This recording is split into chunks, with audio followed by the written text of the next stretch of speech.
next up, we're going to, that's probably the best, the shortest route is there. Next up, we're going to stick with the Mediterranean area and take a trip to Turkey. We're going to hear from Avea, who's a mobile operator there, and Egemen Kurdoglu.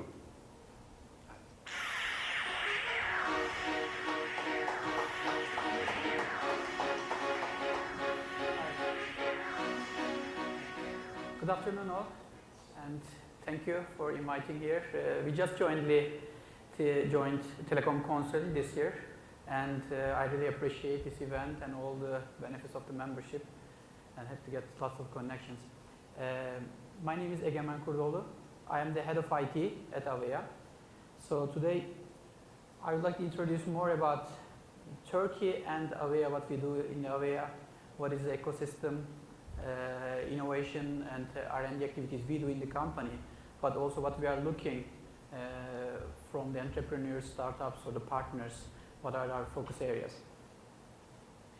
So, as mentioned, Avea is the mobile operator in Turkey, one of the three mobile operators. So Avea has been established by joinment of ICEL and Arya in 2001, and we are majority owned by Türk Telekom. Türk Telekom is the incumbent PSTN fixed line operator, so it has the 95% of the fixed operations. And as you see on the right, we have quite a big group composed of maybe 10 to 11 companies. On one side, we have the broadband operations, TTNet, that is also having the more than 90% of the broadband share. And we are the mobile arm owned by Türk Telekom and a small share by one of the major banks in Turkey called İş Bank. In the group, we also have some R&D companies and some IT service companies, call centers, as well as wholesale business throughout Europe and Middle East. We have 16 million subscribers. We are really proud of the increase in our subscription, especially last 1 year and so on. We have been in a very, very rapid increase in the mobile subscription. This is Turkish market. It's quite a competitive market. We are 3 mobile operators, but the competition is very, very high on the price and offerings and the speed of the market. And I would say it's a quite innovative and agile market. And we have around 70 million mobile subscriptions, going to 91% penetration rate. As you see, between 2009 and 2010, we have the mobile number portability. That's why there was a reduction of the mobile subscription. People used to carry 2-3 phones based on who they are going to call and which one is the most effective.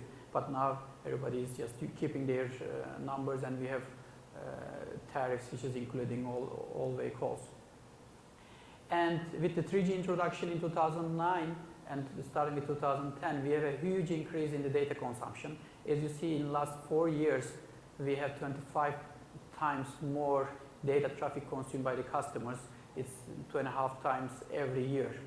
So it's really hard to keep up with this, from technical perspective, hard to keep up with this demand in data, and that is the main challenge, I would say, from technical perspective in the mobile operators. At Avea, as you see on the right bottom side, we have quite a big portion of our revenues coming from data. It is increasing more and more. And Turkey. Of course, Turkey is not as big as US, but it's a big market. We have population coming close to 80 million. It's quite a young population. A lot of universities, more than 150 universities, well-established universities. So we have a lot of young technical potential talent is coming to the market. It's been going through a lot of reformist changes and so on, so it's quite easy to build the companies, getting the R&D incentives and so on. Of course, the geographic location is key, especially for Istanbul. It's a hub now between Europe and Asia and Africa, so you can easily reach anywhere in 3 to 4 hours flight. Of course, the economy is one of the biggest economies. We are the 17th biggest economy in the world, with almost 1 trillion now, 800 billion US dollars. And the broadband penetration is more than 30 million broadband penetration subscription we have, and also it's quite a tourist attraction points we have in Turkey. And Avea, of course, we are operating, we are doing our business and operations, but we really believe in R&D and innovation, and we really believe in to make a difference in the market, we need to invest in these areas. So we are using the existing technology, working with the partners, but we are very much open to partner with startups, entrepreneurs. It's not easy for an operator to really work with an entrepreneur or a small company to take the financial risk and technical risk and so on. But I can easily say that we have been quite bold on that to really introduce some small companies, some new initiatives, the first time use things into our systems, and we got success out of it. From R&D side, we have both local R&D activities, innovation activities happening, but also inside the European Union activities. We have been first in the market with many projects, but some of them are here. With the NFC solution in 2009, it was a really unique solution we introduced in the market in mobile finance, which we converted a normal feature phone as a NFC-enabled phone. And just last year we got a GSMA award also in Mobile World Congress.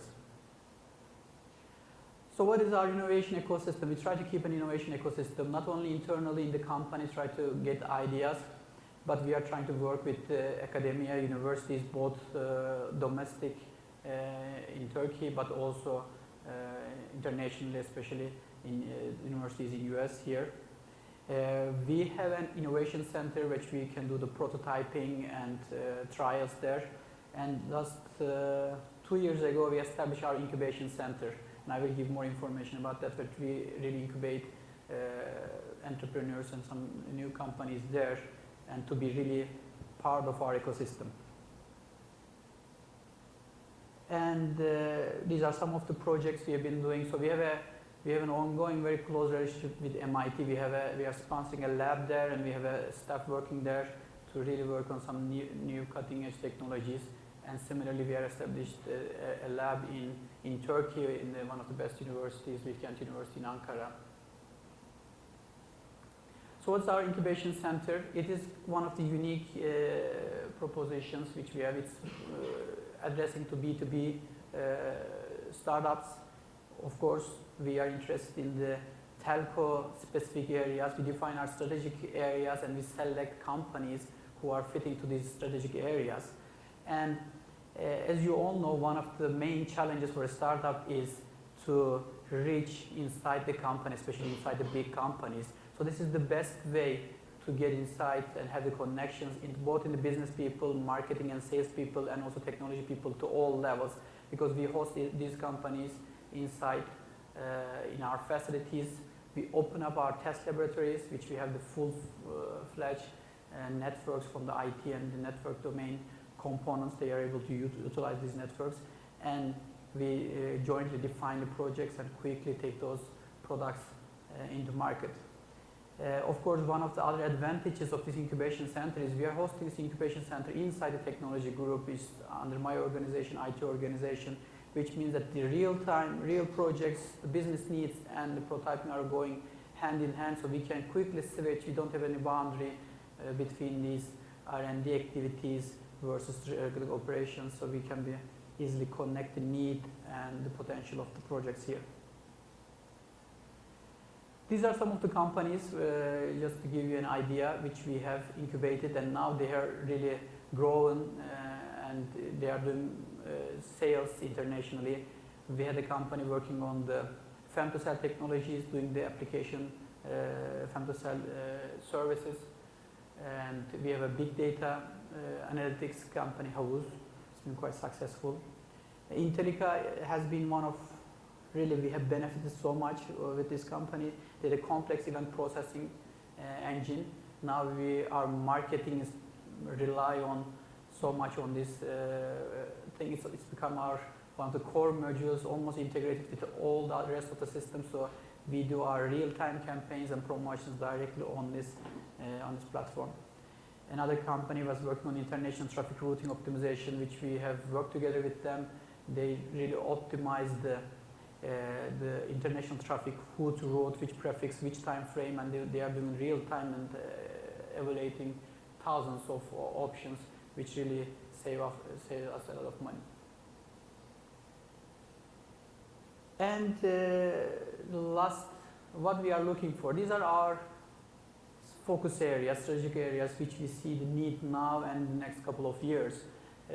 Mainly high-speed data is our challenge. When I say high-speed data, of course, we are having increasing speed in the 3G and we are preparing for 4G. One of the challenges with high speed is policy management, especially for the postpaid customers. The billing, flexible billing and real-time rating is our challenge, both from the customer experience perspective to really not to have any surprise or bill shock for the customers, and to be able to enable a service, a package, they buy it immediately, not to wait too long. These are the challenges we are trying to handle with our legacy billing systems, both in the prepaid and the postpaid. So we are looking into more challenges coming up in this area. And of course, deep packet inspection are another key areas which we are looking in some innovative products. Customer experience management, definitely not, now we are not operating our systems and networks based on the network KPIs and system KPIs anymore. We started to really look at the customer specific KPIs, so each customer, what they have been experiencing, and we can really treat them separately and then handle their issues separately. So we have many customer experience management based projects happening. So over there, of course, big data analytics is coming to the picture that we really look into. Mobility, we are trying to move all our systems to mobile. This demand is coming for both enterprise users and also our operations happening in the sales and customer care. So all the systems we want to have a fully mobile compatible and working the different platforms.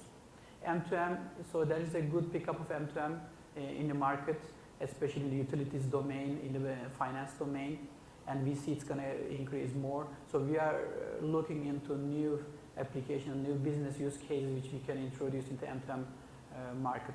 Of course, infrastructure technologies, we are looking into infrastructure technologies, mainly in the storage area, fast computing in memory, and so on. And the energy efficiency is one of the key, as the energy pricing and the expenses is very high for us operators. And these are the main areas which we would like to really get in touch with you and to get to know you and your products and your company, to maybe to work together. And I didn't put my connections here, but if you need, I will give you my card. But you can reach us through Avea Labs at avea.com.tr anytime. Thank you very much. Thank you, Egemen.